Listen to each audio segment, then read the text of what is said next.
Рамазанда күшейдік, Рамазанда мен көрмей-ақ гарантия беріп өтемін. Мына мешіт толды ғой. Толған шығар мына мешіт, сыртына шық. Кән олар?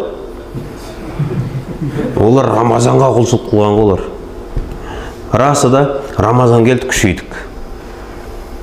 Таң намазына өліп қалсын тұрмайтындар, ана бықсып 11-де тұратындар, сәресіге тұрып таң намазынан кейін жататын болды.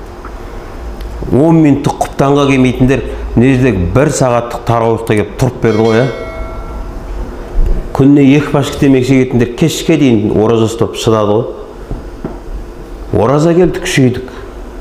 Ораза кетті, баяғы қайттан байғожаның таяғына айналдық. Оразада жігіттер хатым қылдық, дұрыс па? Біреулер 1 хатым қылды, біреулер 2 рет хатым оқыды, біреулер 3 рет хатым қылды. Енді болды, қалған 11 айда 1 рет хатым жасай алмайды олар. Біз Құдайдың құдіреті, біз Аллаға емес, кейбір кезде бір арнайы мекендерге, арнайы уақыттарға құлшылық қылып жүрген сияқтысымызда.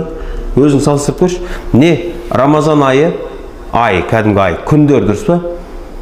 Енді басқа уақыттарда Алла тағала болды, бәрін жіберіп қойды да, жатырма демалып, мені ендігі Рамазан келгенде оятыңдар деп жатырма Алла тағала. Алла тағала бізді 24 сағат бақылап тұрған жоқ емес па? Рамазан айында контрольді күшейтіп отырма Алла тағала. Алла тағала бізді Кағбаның жанына барған кезде не істеп жатқанымызды бақылайды да, көшеде жүрген кезде бақыламай ма бізді сонда? Біз қажылыққа барсақ, Алла тағала бізді тексереді. Шұбар суда бізді ешкім тексермей ма? Періштелер кірмей ма бұл жаққа? Түсіндіре алдым да мен, біз кімге құлшылық етіп жатырмыз? Bir ұстазымыз айтады, «Ей, Рамазанға құлшылық қылатындар, Рамазан кетті» дейді. Басыңдар енді дейді. Ана будка жалғызсырап қалды ғой 1 ай бойы.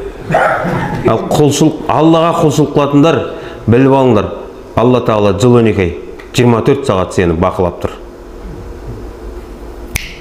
Рамазан айында тахаджудты үзбей оқыдық қой, дұрыс па? Не, Рамазан біткен екен болды ма? Проблемаң бар, шешіліп қойды ма? Жәннаттан пригласительный келді ма? Таң намазына ұйықтап қалып отырып қой. Пайғамбар саллаллаху алейхи ва саллям қайтыс болған кезінде Омар радиаллаху анху не дейді? Кім пайғамбарды өлді десе басын шабам деп қылышын шығарады ғой. Сонда Абу Бакр радиаллаху анху жай ішке кіріп қарайды. Шынында да пайғамбар саллаллаху алейхи ва саллям жан тапсырған болады. Сонда шығып не дейді? Кім пайғамбарға құлшылық қылған болса, ол кетті дейді. Раббысына қайтты дейді. Ал кім Раббысына құлшылық қылатын болса, ол мәңгі тірі дейді. Сол кезде Омар радиаллаху анху есін жиып алған дейді.